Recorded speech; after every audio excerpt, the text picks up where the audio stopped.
Okay, thank you. Thank you all for joining us for another webinar as part of ADC's 20th anniversary, a look at the 20th anniversary of September 11th. And today we have a great conversation lined up about dissecting the post-September 11th portrayal of Arabs and Muslims in the media. This is an ongoing symposium. We're having we've had a number of webinars before this. We have a few more in the upcoming weeks, which we'll be emailing you about. I encourage you to attend them, to email us for information or any ideas that you may have, and we'll definitely find a way to discuss it and to take into consideration what you want to see. But we are, we also want to mention we appreciate the support of the Proteus Rise Fund for helping us put this program together, and we look forward to a great conversation today. I'm going to kick it off to my colleague Ali Younes. Just a reminder, if you're an attendee watching this, or if you're on Facebook, you can post a question and it'll be given to the panelists and to the moderator to discuss. So with that, Ali, I'm going to go off screen. I'll turn it off to you, and we look forward to a great conversation. Thank you so much, Albert. Just don't leave too far because we need you. I'm here. An attorney. We might say something wrong here. But thank you so much. I want to thank the ADC, the Arab American Anti-Discrimination Committee, for organizing this symposium. That is the ADC, for those of people who don't know, is one of the premier group, one of the oldest groups in America, that was founded by Senator James Elmahrek in Washington, D.C. to deal with the discrimination against the Arab American community. And the ADC continues on after Elmahrek has left Congress. And I am honored to be given this opportunity to moderate this great session with these great journalists. And in today's session, we want to discuss the fateful event of September 11 and 2001, where a terrorist attack on the United States of America caused a great havoc, both in destruction of innocent lives and destruction of a lot of things in the United States. But here we want to discuss the impact of this event on the Arab and Muslim community from the perspective of these great journalists, and whether this event has a negative impact all the way, or it has positive impact to some extent, and whether the media was covering the community properly or fairly before September 11, and after September 11, things went south. So with that, I want to introduce my colleague, Adrienne Varkiani. Adrienne is a journalist, former editor with several news organizations before. Right now, she is with a program director of with community of Rethink, of outreach, program director of rights and inclusion. Of rights and inclusion. Yeah. Rights and inclusion with Rethink Media, an organization that helps other nonprofit organizations. Rethink Media is a nonprofit organization that helps other nonprofit organizations, such as, for example, Arab American groups or Muslim groups or Latin American groups or what have you, how to deal with the media. And I also have Adam Elmahrek. Adam is an investigative reporter for the Los Angeles Times. He's an award-winning journalist. He's an investigative journalist, deals with corruption. And Adam, when I spoke to him before, I think Adam has a lot of work to do in the Middle East, but too bad he's in Los Angeles, California. And maybe Chicago is closer to the Middle East. I don't know about LA. Never been to LA political scene, but I'm glad to have you, Adam, here. And also, lastly, I want to introduce Ray Hanania. Ray Hanania is my friend for decades. Me and him worked together in many ventures in the media. And Ray is an author, an award-winning journalist, and he's one of the greatest journalists that Arab American has produced in the past 3 decades. I think so. Maybe he doesn't think so. But Ray has written extensively on the Arab American issues and has always been a voice for the community on a national scene, even on the international scene. So I'm glad to have him here, and I'm glad he agreed. I'm glad Joel agreed. Thank you. Thank you, Ray. So I want to start with Adrienne. Adrienne, Yes. in your line of work, as part of Rethink Media organization. What do you see in the post-September 11? You see a lot of Arab American groups and Muslim groups, so this is your specialty here, try to deal with the media. Yeah. Is the mainstream media is trying to, respond, with the similar outreach to the Arab community or the Muslim community, or maybe they still standoffish or feel animosity toward them? I can't speak for all of like the quote unquote mainstream media. What I will say is that the majority of Americans say they don't know Muslim. I'm sure it's the same for the majority of Americans probably don't know someone who's Arab. And so what that means is that people get a lot of their knowledge from the media. Whether there's animosity, I cannot say, but I do think there are real conversations to be had about who is an editor at a publication, who is a reporter, how many people in the newsroom are identifying as Muslim or Arab and are telling our stories properly. And I guess what I will also say is that after 9/11 or after any sort of terror attack, in general, public opinion shifts. So people are more afraid of terror attacks, or people are more afraid of Muslims. When it's not in the news, it kind of reverts to the baseline and opinion shifts again. But basically, the way stories are told, what stories get the most coverage affects public opinion in general in America. When you say a terrorist attack, there were a terrorist attack in America before, 1995, the Murrah Federal Building in Oklahoma. Mm-hmm. Timothy McVeigh wasn't an Arab or Muslim. He was a white guy. As Americans, felt afraid of Arabs and Muslims because of a white guy committing a terrorist act. Or was it classified later on as a terrorist act, but the perception of the public?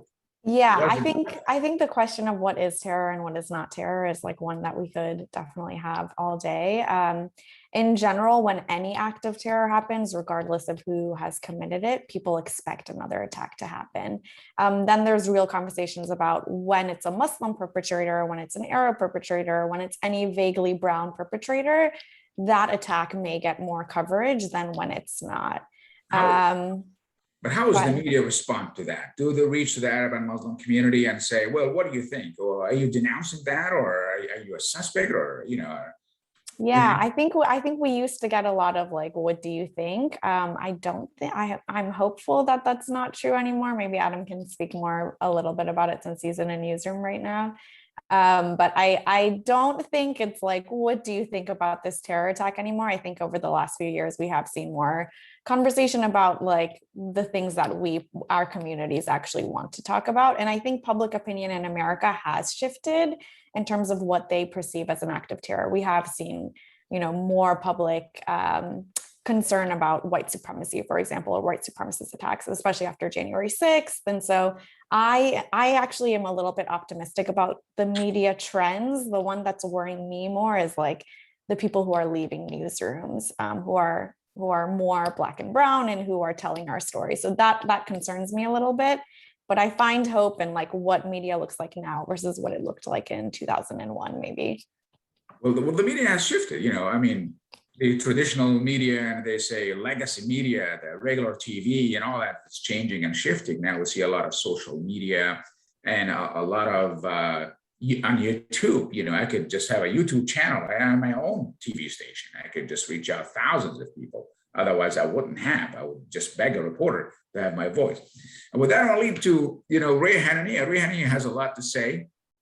He's been in this field for a long time. And Ray, what do you think? You were a political reporter and for Chicago Sun-Times, City Hall reporter, and you reported internationally and domestically, and you've dealt with the mainstream media. You were part of the mainstream media. You think they reach out to you as an Arab to explain? Why reach out to me to explain? Why this connection? I am an Arab American or Muslim American in America. I am an American, and why do I have to defend or condemn an act committed by a foreign group, in a foreign country, or maybe against America? Why am I connected to it?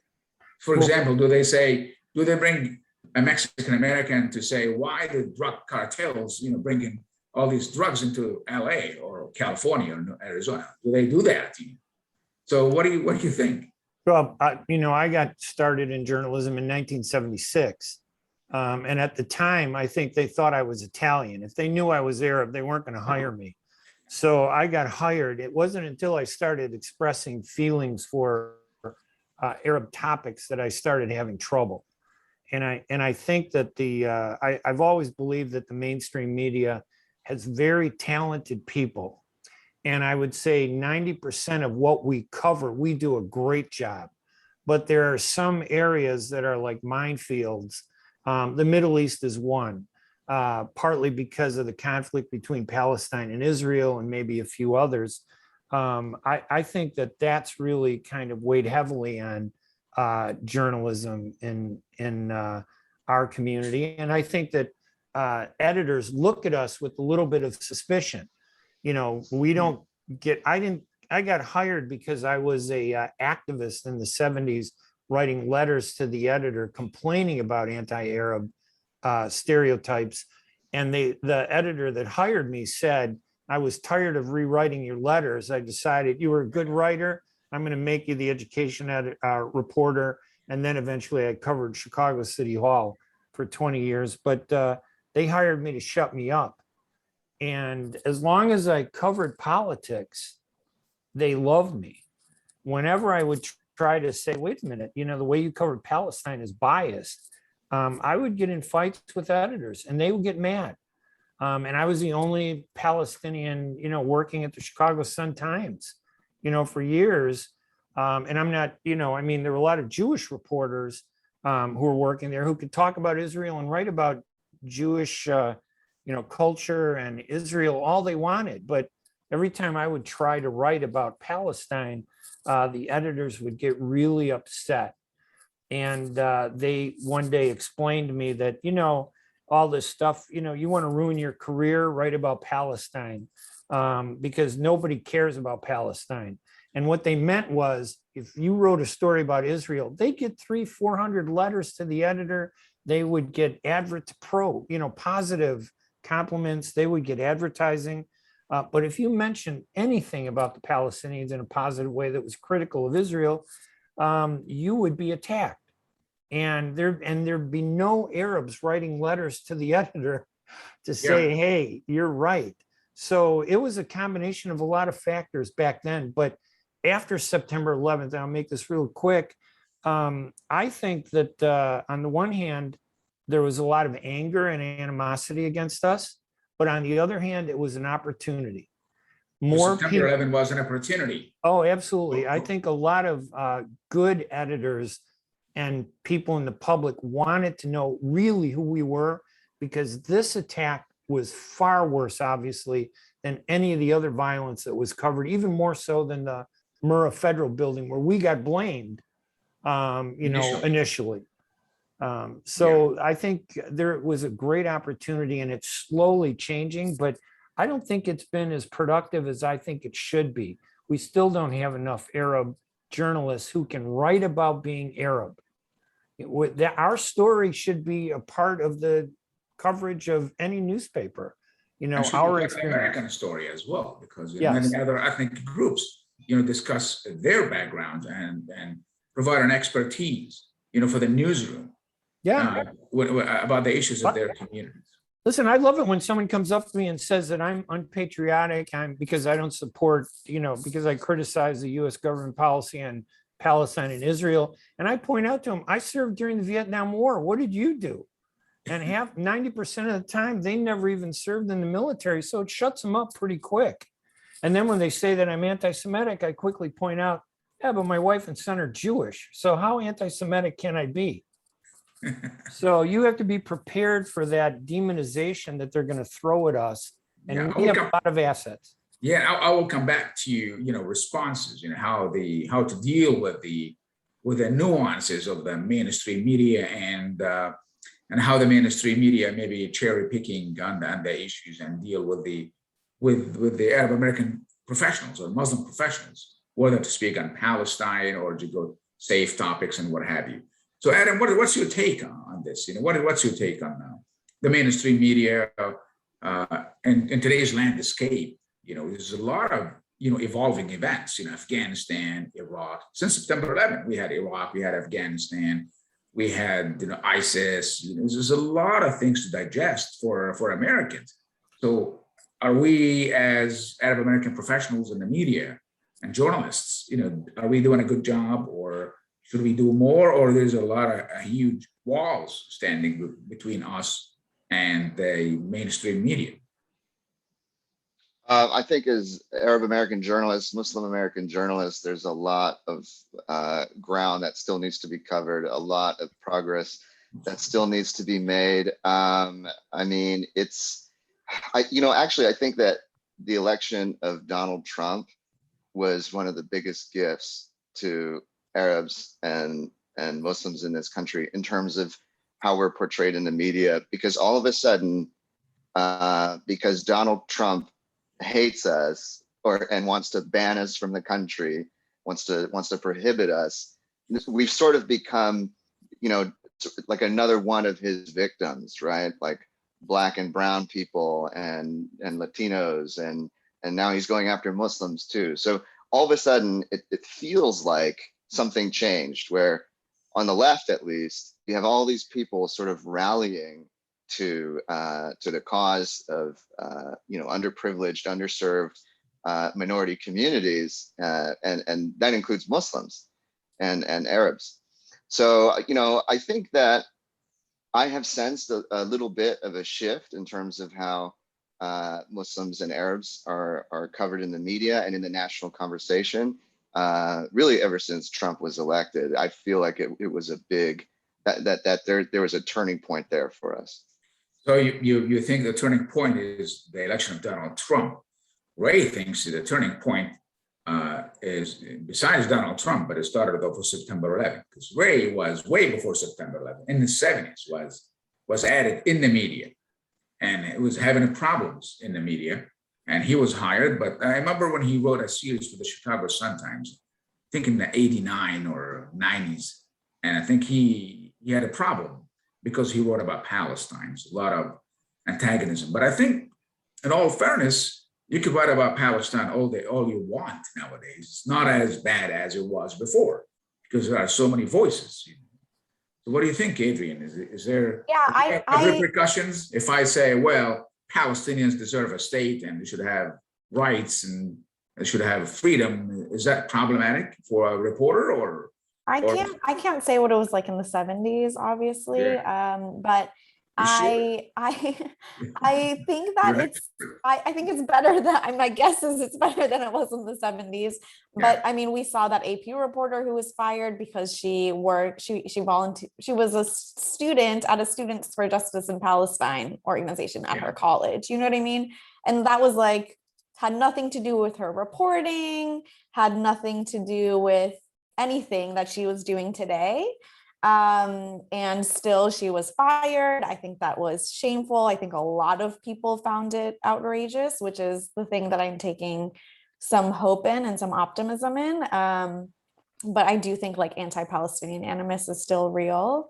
And I don't think that's disappeared entirely. All right. I have a question, if you guys don't mind, I have a question for Ray. Ray, this is from Wally Yesbeck. He reads your work and he admires your honesty and intelligence. So do you think the attitudes of the average Americans now are more open-minded towards Arab Americans?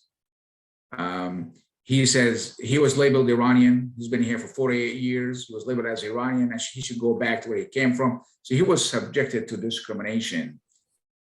And he agrees that he agrees with Adam that Trump was the best gift for the community because he showed, a segment of the blindly, the ignorance toward the Arab Americans. And Americans are the average American is more open-minded toward the community nowadays. Yes, I really think they've always been open-minded to us. I think Americans have always been interested in our message. I don't think we've done a good job telling our message. It's unusual to have so many Arabs in journalism, in the 70s, 80s, and 90s We were doctors, lawyers, and engineers. All my cousins are doctors, lawyers, or engineers. I'm the only journalist in the family, and that's a black sheep. They look at me and go, journalism in the Middle East, that's a hack, somebody who works for the government. So it wasn't something that we aspired to. We never did a good job of telling our story. And we're stuck in a war between Israel and Palestine, no matter what we do. People don't look at me and say, you're Palestinian. If I speak about Palestine, they say I'm Arab or I'm Muslim, even though I happen to be Christian. So I become part of a battle, a target for their animosity or their lack of understanding. They still define the Middle East based on a 1959 novel called Exodus, written by Leon Uris.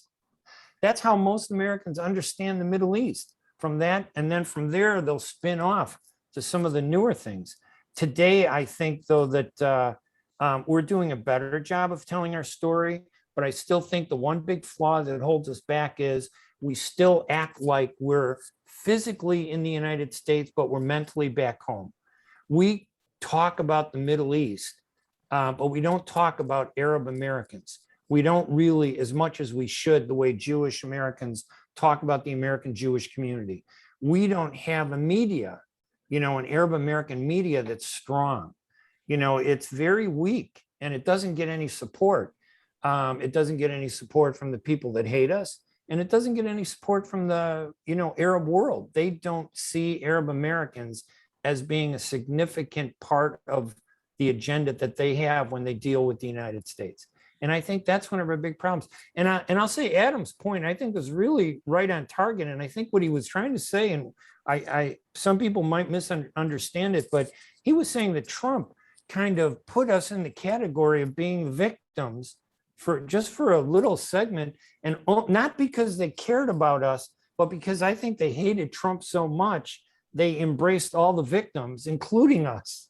They didn't embrace us because they love Muslims or Arabs, believe me. But Ray, one would argue, just to counter that point, just for the sake of argument, that, Trump portrayal of the Arabs and Muslims and a Muslim ban, it also hurt the community.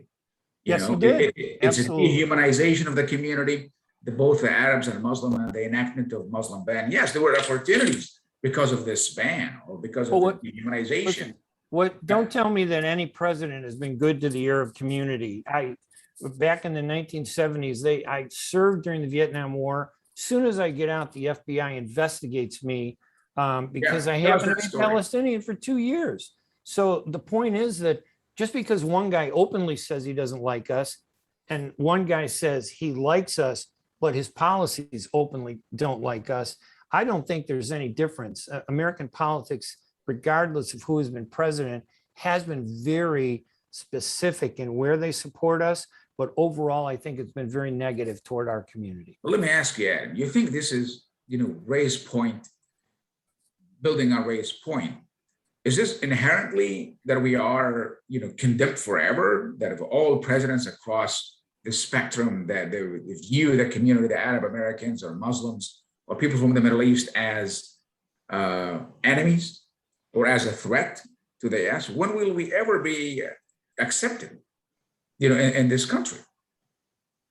Yeah, I don't know that we'll forever be consigned to that category of enemy, but there is something to be said about, I think that our national expression, the expression of our national politics, is such that we're in the other category. Where most Americans are Christian and they view the Middle East as a Muslim place, and so we're sort of consigned to that other. And I think that there is a little bit of just that, Christianity versus Islam competition. And I think it does pervade people's consciousness. And that happens with our leaders too. I think George W. Bush, seemed to me, he was very motivated by a kind of Christian nationalism when he went to war in Iraq. And that expression is not as pronounced today as it was during the Iraq War and right after 9/11. But I don't know that it will ever go away. I think it's going to be, I think it's going to be with us for a long time. I got a question for you, Adrienne, from Facebook. This question: what trends do you see at Rethink Media, and where Americans are getting their media from? So nowadays, what are we trend? Because I know in the Middle East, traditional media is not doing as well as here, and there's no Nielsen ratings there in the Middle East to gauge which is the best news media. So what do you think of this? I wish I had the numbers on this, but I mean, if I had to guess, I would say less and less people are getting it from legacy media today. There are new news sources every single day that are being created, new outlets. I assume a lot of people are getting their news from social media, from Instagram stories, from TikTok. I mean, TikTok journalism right now is insane. I wish I could get in on it and be as great as all the people on there. And so when we talk about the quote unquote mainstream media, I honestly just don't think it exists anymore. I don't think it helps to kind of approach the media as if it's this like monolithic entity that you can't approach and like share your story with. I worked in a newsroom that is very different from the newsroom that Adam worked in, which is very different from the newsroom that Ray worked in. And I think if you are trying to tell your story, you kind of need to think about, okay, who's the right reporter that I need to talk to, and just talk to them like they're a normal human person and tell them, what's going on. So yeah, those are my suggestions / thoughts. What would argue that TikTok media, I think there's a lot of prolific social media, especially in the Middle East. But to argue that is much better than the mainstream media or traditional newsrooms or legacy media, as a brick and mortar journalist, I think, anybody could fake a social TikTok video. And should I take that as a news or trustworthy? Should I trust? Because, as a reporter, I've seen a lot of these videos, during the war in Gaza or in Iraq or in Afghanistan or Iran, and you have to verify these things. You have to make sure this is authentic, this is proper. And we've seen in the United States, the past elections, the United States government accused Russia of meddling in the elections, by faking all these Facebook ads and Facebook events and Twitter. So should we trust the social media, by and large, as the source or one of the main sources for our news consumption? What's your take on it, Ray? You are a brick and mortar guy. Well, I mean, listen, I see a lot of videos on TikTok that we never would see in the mainstream media. Arabs being brutalized by soldiers. Videos have really done a lot to put the mainstream media on guard. Now, obviously, I don't know if I trust every video or photo I see. You have to check them out, but I think there's so much of it out there now that they can't just say it's not happening. So I think TikTok, the internet, has been a great asset. After September, the one thing September 11th did, for us, I think, is at journalism, is that it was such a shocking thing to Americans. They wanted to know who we were. And not only did they want to know who they were, but it also opened up the array of Middle East media, that was feeding information to the United States. Prior to September 11th, there weren't a lot of publications that you could turn to and really get a lot of information on what was happening in the Middle East. It was the mainstream, the pro-Israel media. It was pro-Israel mainstream media, but new media from the Middle East, like the Arab News, where I write for now, we do a lot to present information that we think Americans want to hear. It's not just what we want to hear in the Middle East. And I think that's a big change. I just think the only thing we haven't done is respect our Arab American media, like, Layla El-Husseini's U.S. Arab Radio Network. How many how many radio stations do we have? How many newspapers? Prior to September 11th, we had over 102 Arab American publications. After September 11th, half of them closed. And, it was like we were kind of silenced. We were working in fear, to get our story out. So it's a very complex, thing, but things have changed. And we have a real opportunity now because Americans are listening. They want to know about us. We just have to do a better job of telling our story, not the way we want to hear it, but the way they want to hear it.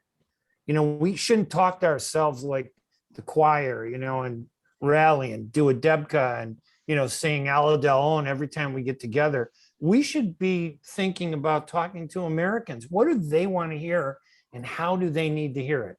But let me ask you, Adam, this. Should we talk to Americans about what they want to hear? Ray argues that. Or should we, you know, in the African-American community, I use this as an analogy, you know, in the past, maybe before the 80s, you know, there was a stereotypical African-American represented in the mainstream media, but the African-Americans in the Protestant says, you know, this is not who we are. You know, we should be included. We should be hired to tell our own stories and as representative of the American mosaic. You know, should Arab Americans, you know, just cater to what Americans have to need to know about us, as, you know, that put us in a situation whereby we are, you know, just, you know, giving them what they wanted to hear instead of expressing who we truly are and believing that we are part of this fabric of America. And, you know, we should not be just, you know, view ourselves psychologically, at least, as lesser, you know, than the or the other, as you mentioned. So what's your take on that? Yeah, I think there's some risk in thinking, well, you know, we should cater to what Americans want to hear or see about Arab Americans and Muslim Americans. Like, look how good of American we are. Look, we could celebrate Christmas like you.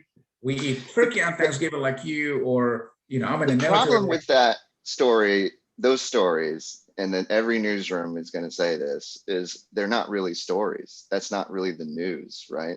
News has to be something that's uncovered or appeals to, you know, a mass audience. I mean, there's a reason why if a fire breaks out, you know, down the street from you, that's news. But if your neighbor's having a barbecue, that's not news. I mean, it's like, it has to be kind of there has to be something alarming going on. And I think, you know, one thing the media has done well, unfortunately, is to cater to stereotypes, preconceived ideas about Arabs and Muslims, you know, surrounding terrorism and what have you. So, but, you know, I think that what we have to do, what Arab Americans and Muslim Americans have to do is basically just to represent ourselves a lot more. Like Ray was saying, I really agree with Ray that we do not, it's not a profession that we gravitate to very much for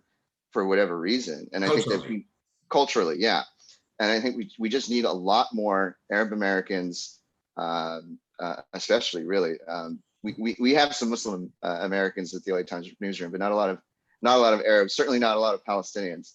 But it's something we need to do as a people, is to gravitate much more towards this profession, so that our stories are told better and with more nuance than they're being told now or in the past. Adrienne, do you see a lot of gravity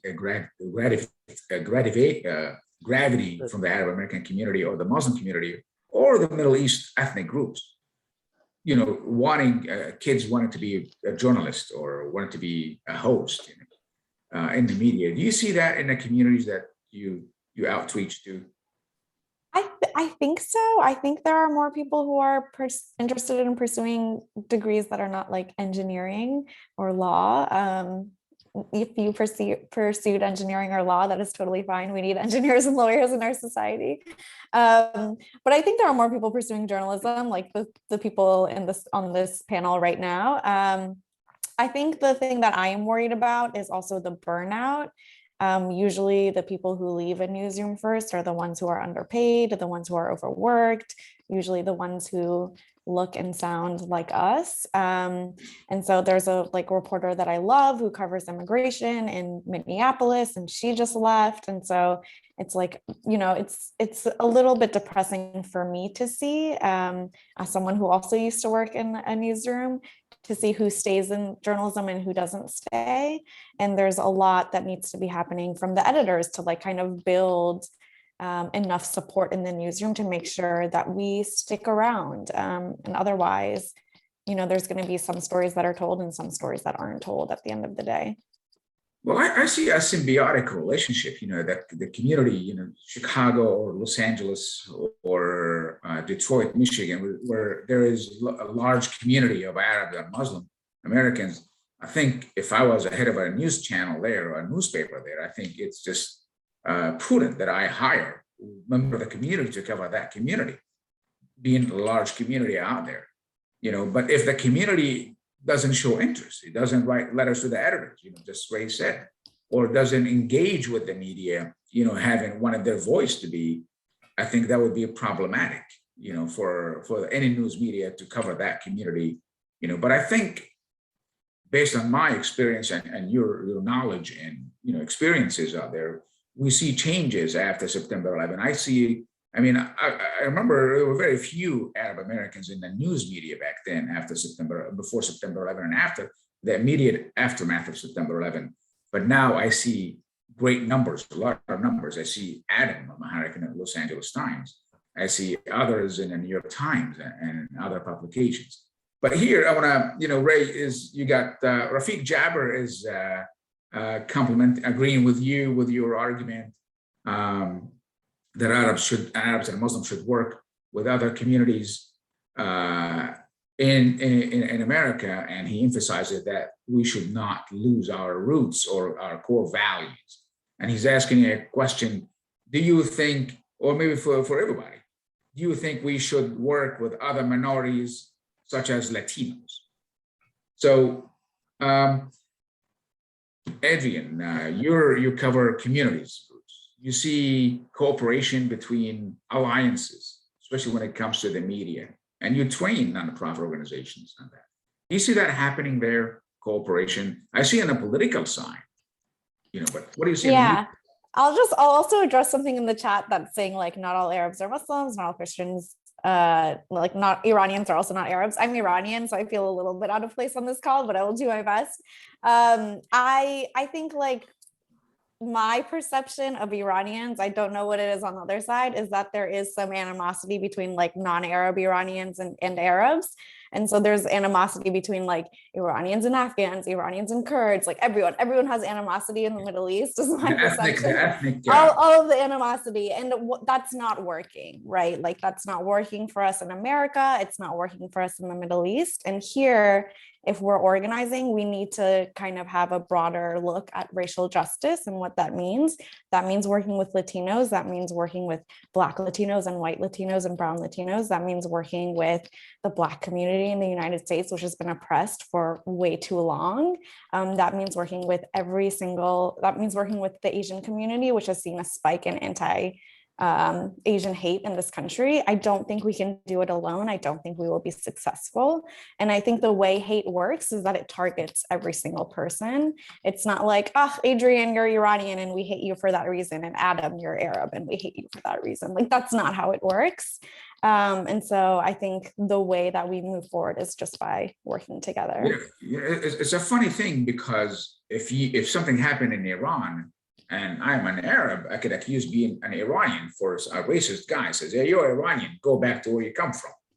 Yeah. But if something in the Arab world happened, a terrorist act against America, or just blatant terrorism, an Iranian would say, "You're an Arab, go back to where you come from," because they lump everybody in the same pot. And I think that's not everybody in America like that. Actually, there's a lot of open-minded and progressive-minded and really good people in America. So, but I want to ask you guys: should Arab Americans really reach out to the news media, try to tell their stories? Instead of just waiting, I am sitting at home or at work and watching the TV saying wrong things about me or wrong things about my causes. What should I do as a Muslim American or as an Arab American? What should I do? Should I be motivated just to write the letter to the editor or pick up the phone or send an email? It's very easy now. So Ray, tell us, what do you think should be done about this? Well, let's go back to the core, the fundamental of journalism. And the fundamental of journalism is you cover the news in your area of responsibility. But what's really happening is news media in America do not cover everything they're supposed to cover. Arabs have been left out. You mentioned Rafik Jabber, great guy, activist for many years, in Chicago, doing a lot. When did the Chicago Tribune ever go cover any of his meetings?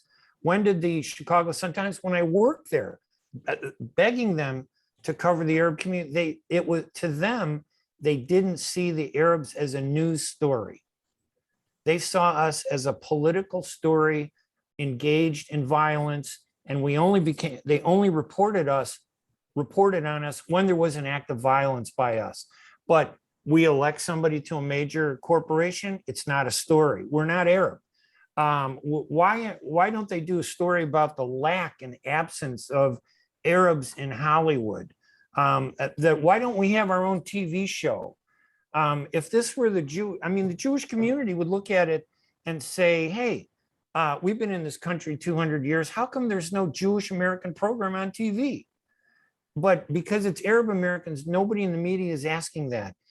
We have to help push them to write the stories that Americans need to hear.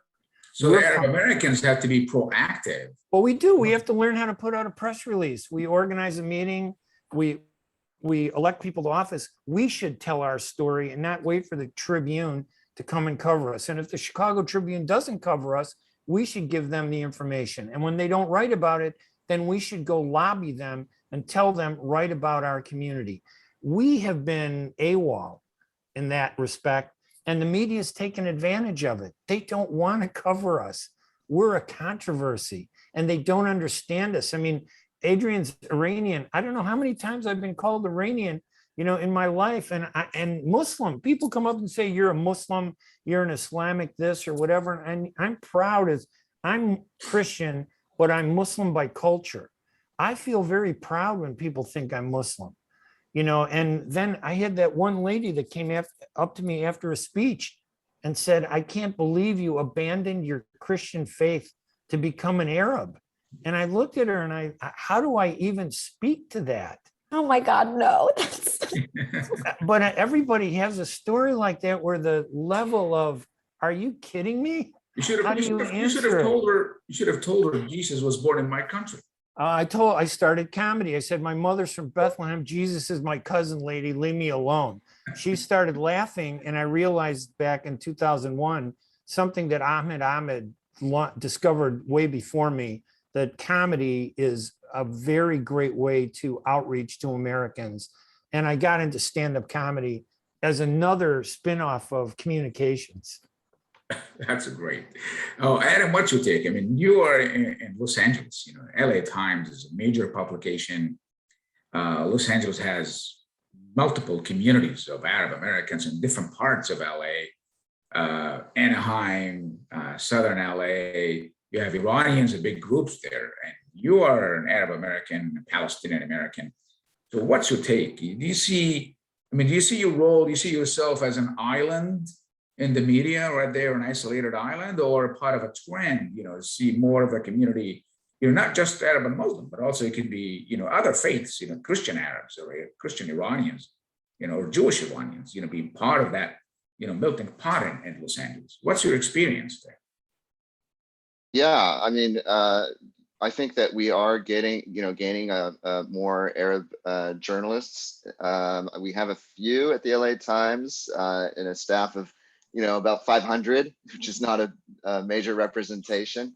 But no, I think Ray's completely right. I think that we have been kind of checked out from the media, and we should be much more engaged with it. I think we're sort of resigned to thinking that the media just is what it is, and it's corrupt, and it's gonna want to further some agenda against us. And I think that Arabs need to be engaged with the media because the media, the LA Times and everyone else really does listen to the voices that are screaming at them. They do, and they do. That does shape coverage. It really does. It's effective. So do you think the presence of, you're a journalist, I mean, you're all journalists, and should I stick to my professional career as a journalist and cover the Arab American stories, or the Palestine, Israel, or Afghanistan, or Iran, or Iraq, as a journalist only? Because we don't want to dilute the line between activistic writing or activistic approach to the story. This is my cause, and you should listen to me, or as a professional journalist, because you don't want to blur the lines with that. What do you think, Adrienne? You work with groups, who are not necessarily concerned about the objectivity of the media. They want to tell their side of the story. What do you think should happen here? I think that's like a hard question to answer. And the reason is that a lot of times when we are in a newsroom and we are not cis straight white men, we are seen as having some sort of cause, which is not true. We are just telling stories, but because we come from a certain background, we're seen as not objective. We're seen as like being activisty. I think that happens a lot for Palestinian journalists. I think in May, we saw a lot of Palestinian journalists telling their stories about when editors were like, stop being an activist. And it's like, I'm just telling the story of what's happening. So I do believe in telling stories. I don't believe that anyone is fully objective. I think everyone's like, the decision to cover a story versus not cover a story is inherently a subjective one, a loaded one, and it comes from your perspective on whether something is a story. So I think that, yeah, I don't know if I believe in the quote unquote objective news. AP is objective. They fired the reporter that was in Students for Justice for Palestine. So I think like Ray and Adam both said, it's really on us to tell our stories to the people who are willing to listen and to share it with a wider audience. Ray, I want to ask you this. You and I have discussed this so many times. Are we activists? Because I'm Palestinian and I'm Iranian, and I see a great story there, and I want to tell it from my own point of view, from my own angle. Or I should just be more objective. I should tell the other side blended with the story. Is there a line there we should be conscious of as professional journalists or not? Well, the one thing that would get me in trouble all the time was, as a journalist, I had to write the facts, whether I liked them or not. And sometimes a story, because I'm Arab, I would always want the newspapers where I work to write about my community. But in writing about my community, sometimes I would write things that the community didn't like. And I think that has, caused problems for me and other journalists. So, but you can't veer away from that as a reporter. You got to be accurate. You got to be factual. Obviously, I've shifted. I do too now. With the Arab News newspaper, I write opinion columns every week. I still do interviews on my radio show. I still have to be objective when I'm writing about a news story, but when it's my opinion and it's stated that it's my opinion, when when you're reading it, that this is my opinion, this is not a objective or balanced journalism coverage. I still think that opinion needs to be out there, and I don't think we've had enough. The mainstream news media, again, I'm talking like they're monolithic. They're not, but they are part of a system that does almost the same thing at every paper. And Adam, I apologize when I was singling out the Chicago Tribune. I wasn't trying to pick on the Tribune organization. They got a great organization. Most of my friends, write for it. One of your editors there worked with me at the Dean McKay at the Chicago City Hall press room. There are a lot of good people there, but the problem I have is when you open the op-ed pages of newspapers around the country, you very rarely see the voice of Arab Americans writing opinions in mainstream papers. I'm writing at the Arab News, an Arab newspaper. They expect me to be pro-Arab, but I would love the Chicago Tribune to pick up and have a columnist who's Arab, who writes every day, not just about the Middle East, but about what's happening in the neighborhood. Black Lives Matter, gang violence, the Olympics. We need to be treated the same way everybody else is treated. But it seems like they only turn to us when, hey, did you see that Arab committed an act of violence? Call Ray Hanania and let's see what he thinks about it. Like, what do I know about terrorism? Yet that was the call. Nobody would call me and say, hey, Ray, TV doesn't have any good programs about Arab Americans. What do you think? They don't call me for that.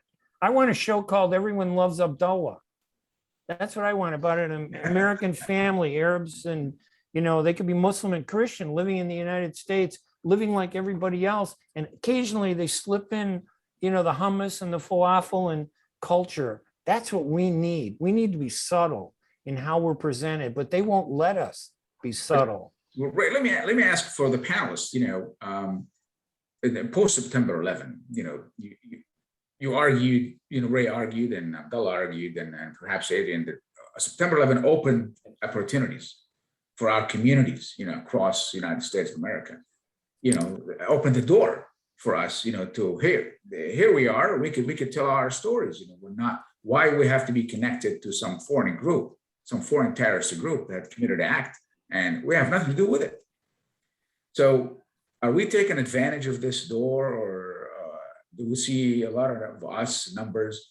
And can we quantify that in a way that we see the coverage has maybe a bit more open-minded toward us and more inclusive toward us, just because I look so and so, just because a woman who wears a hijab happens to be a Muslim, we should be stereotype her as an enemy. Do you see that's the positive impact of September 11 on our community when it comes to the media opportunities? Go ahead, Adam. Take it away. Yeah. Well, I think that, I want to touch on this idea of objectivity and neutrality in the media, and talking about 9/11 too, and the post 9/11 coverage. I think that the American public has been sold a bill of goods when it comes to this promise that the media is going to be completely neutral and objective. It's impossible. You can't be completely neutral. Completely. We're human. We're human. And as soon as you choose to write a story, you've stuck out a position. You said this is worthy of telling the public about. That in itself is an editorial decision. So already there's no neutral. You've already left the station on neutrality there. But the way that language is used in newsrooms to write about Palestine and Israel, for example. The restrictions and the controls on language are so tight and so controlled in ways that we don't even know about sometimes. I mean, I didn't even realize until about a year ago that there's a prohibition on even using the word Palestine across. There was in the newsroom. In most mainstream newsrooms, this prohibition exists, and that's just one example. So you mean not like you calling someone as a Nazi, it's illegal, but someone is just to use the word Palestine is not favored. You're not supposed to. I think it's like Palestinian territories.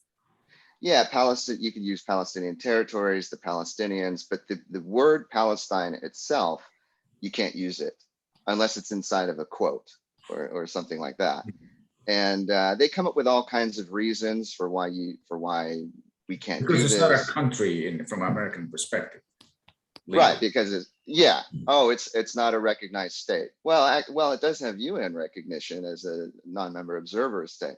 Oh, well, it doesn't actually have sovereignty. It doesn't exert control over its borders. How many countries would we have to prohibit their names because they don't have actual sovereignty? Like, what about Syria? How many different parties control different territories in Syria? Are we going to say we can't use the word Syria anymore? So these,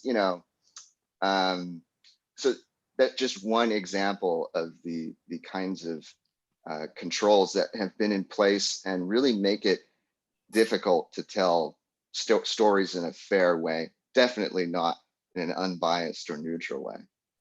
So, in other words, we need a paradigm shift of sort, for a transformation, the acceptance of the American culture and American people, which will be transformed into the mainstream media or the media to accept that Palestine is Palestine and Palestinians are Palestinians and a human. And Ray, you and I discussed that lady on September 11th, because we discussed on September 11th that who was given a sweets to the public, and it was taken as the representative of all Palestinians, and could be a video from the past. And we've seen that videos, fake videos or videos from the past, and was used to juxtapose an image just to damage and dehumanize a certain community.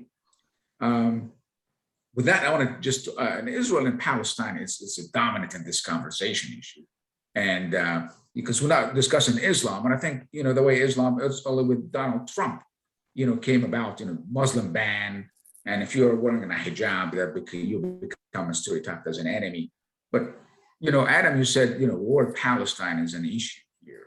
And I've seen in an Arab newsroom overseas in English, they had an issue when I used to write, they say, well, the occupation is illegal. The occupation of Jerusalem is illegal under international law. I says, well, international law say that? Where did it say that it is illegal, for Israel the occupation is illegal under international law? Was it classified? So you have to convince Western editors in an Arab newsroom overseas that this is illegal. Ray said, well, I work for the Arab News, and obviously I'm a pro-Arab. This is my opinion, but in an Arab newsroom, also you have that issue because, Arab newsroom, they're taking their information also from AP, from Reuters, from Western news organizations.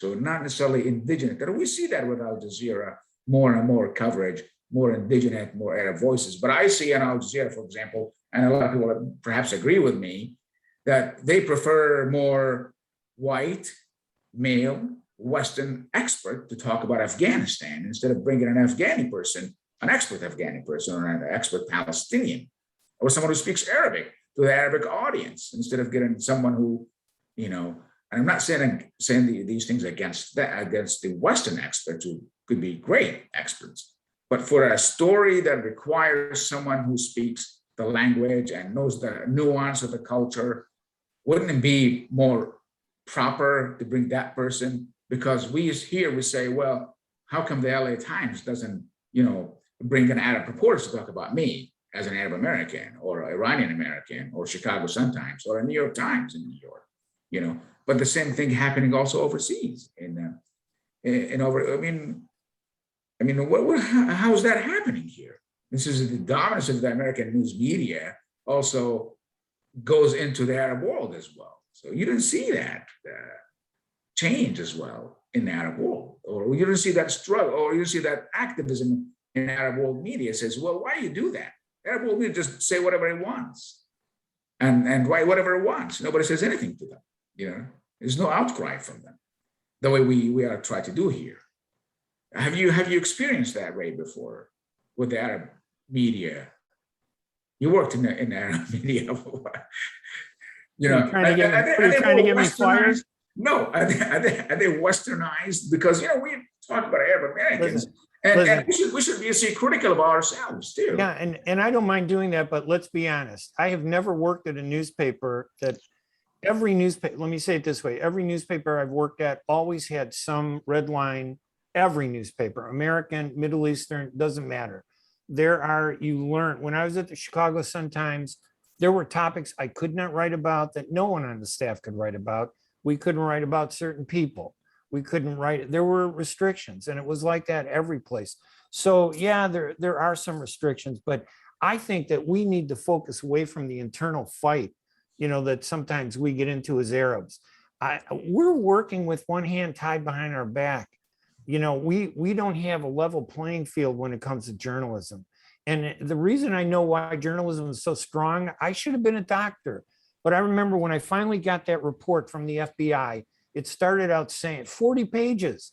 I had a security clearance in the Air Force during the Vietnam War. I dedicated my life defending this country. and they wanted to know that the report that they wrote started out that we suspect that Ray Hanania is a terrorist and he may be sympathetic to terrorists. And 40 pages later, at the very bottom, in 2 years, and maybe $1 million in tax dollars that were spent, the very end of the report said, Ray Hanania is just a good person who cares about his community, but nobody should interview him because he's a writer and a journalist, and we don't want this to get out. That made me realize how important journalism was, that the FBI was afraid nobody would interview me because I would write about it and let people know what was happening. That's how they control us, by not letting people know the story that's happening around us every day. They didn't write that. But Ray, and I just want to mention that you were tracked and interviewed or watched by the FBI during the J. Edgar Hoover days. So he was watching everybody, not just you. Operation Boulder, I think it was the Nixon administration that was really more concerned about us. But don't believe that that's ever changed. I think it's still out there. The Red Squad, the Red Files, all that stuff into the 80s and 90s even. And we still see the FBI conducting illegal surveillance against Muslim Americans, especially a mosque, or planting spies at mosque, just try to, and we see that in New York, we've seen that in Chicago, Los Angeles. There's a lot of active lawsuits. Journalism Against the government. Journalism is the antidote to corruption. Journalism is the antidote to injustice. And when it's done right, and when everybody is treated fairly, when they cover my church group the way they cover your synagogue, or they cover my Arab organization the way they cover your Italian American organization, when they do that fairly, journalism is very powerful and it protects us. That's where we should be headed. If I had to ask a question, I want to ask you, all three of you. He says the Israeli newspaper Haaretz in English. He says, why it covers much more objective, much more fairly. He writes that the Palestinian-Israeli conflict better than the New York Times and other mainstream U.S. media. Why Haaretz? I mean, a lot of us read Haaretz in English. I mean, I disagree sometimes with the language they use, but they are Israelis. It's a given that they write with this way. Go ahead, Adam. What are Haaretz? Yeah, well, I don't know. I can't speak to the motivations of the Haaretz editors. I don't know what's going on there. It's a liberal. Yeah. I know what it is. I'm just saying I don't know what's going on in their heads. Why that they make the decisions they make editorially. But as far as American newsrooms go, I mean,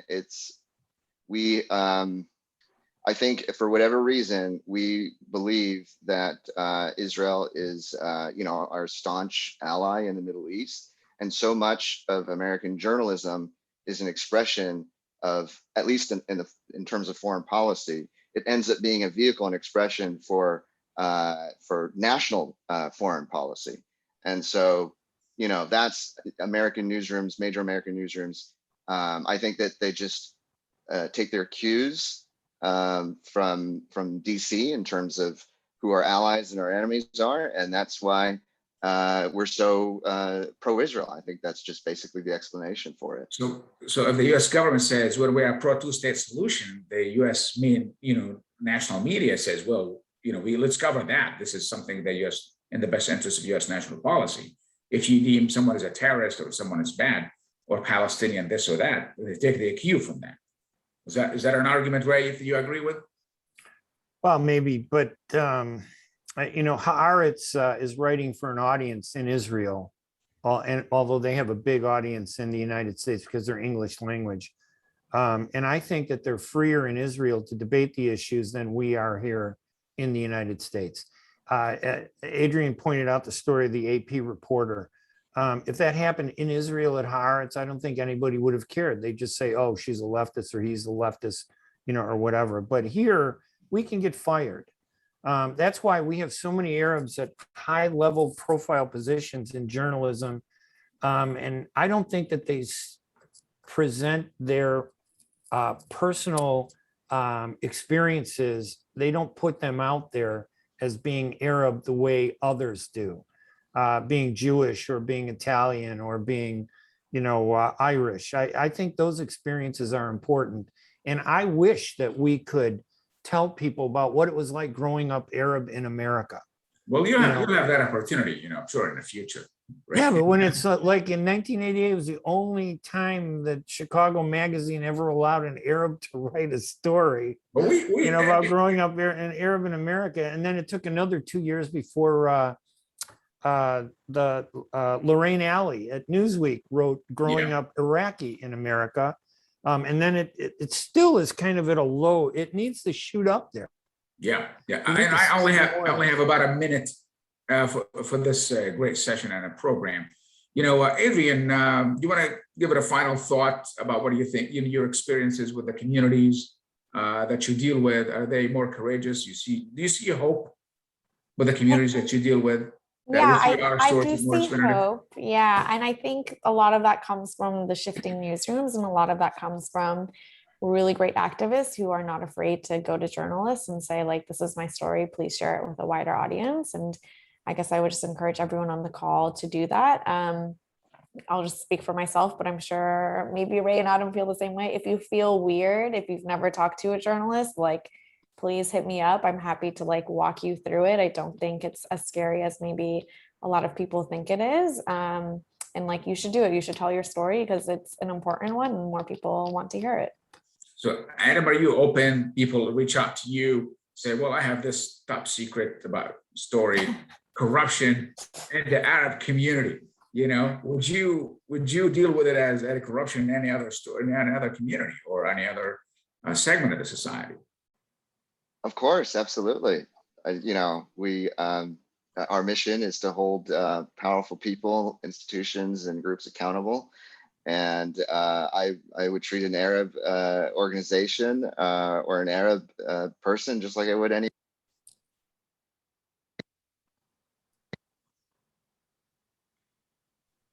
Okay, can you guys hear me? Yes. Okay, Adam, I lost you for a second there. The sound. Ray, give it a final thought because I'm going to wrap up now. I have under a minute, and this is a great session. I think we should continue discussing other aspects of the news media, especially the Arab world media versus U.S. media, and Muslims versus Arabs versus non-Arab Muslims, and all that. So go ahead. I was going to say, I love breaking the big story, but honestly, the story that we don't write enough of are the everyday stories about who we are as Arabs.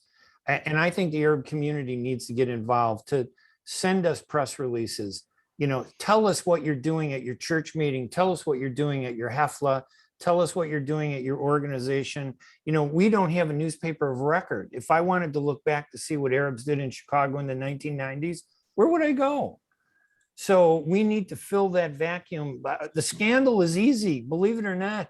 I win awards reporting on scandals, but I'd get more satisfaction reading the story about the community group that got together at the mosque. They had a big dinner to save some kid's life. They raised food and money. I want to know that those stories should be out there so people see that Arabs and Muslims and Christian Arabs, we're like everybody else. We do the same things. We get up in the morning, we pay our bills, we go to work, we abide by the laws, and we help people. We do a lot to help people. We need to that's a story I would like to see more of. Well, with that, thank you so much, Ray, and I appreciate it. I'm a big fan of your work. And I remember I read your stories in the Chicago Sun-Times in the late 80s. I said, oh, this guy, sound like us, writing about Palestine. So I want to thank you. Thank you for your great service for the community. You're a great journalist. And Adrienne, I'm honored to have you with us as someone who works with the nonprofit Arab American communities and Muslim communities and other groups to help them advance their causes in the media. And Adam, I'm so proud of you. You made it to LA Times, and you're doing a lot of work for yourself as a professional journalist and for the community at large. You are, uncovering corruption, and there's something noble about it, because this is how society continues to hold truth to power, as you said. And thank you so much, guys. And thank you for everyone who listened to us today. And hopefully we can do that in the future. to cover other aspects of the news media with such a great journalist. Thank you so much, guys. I appreciate it. Thank Thanks, you. guys. Thank you. All right.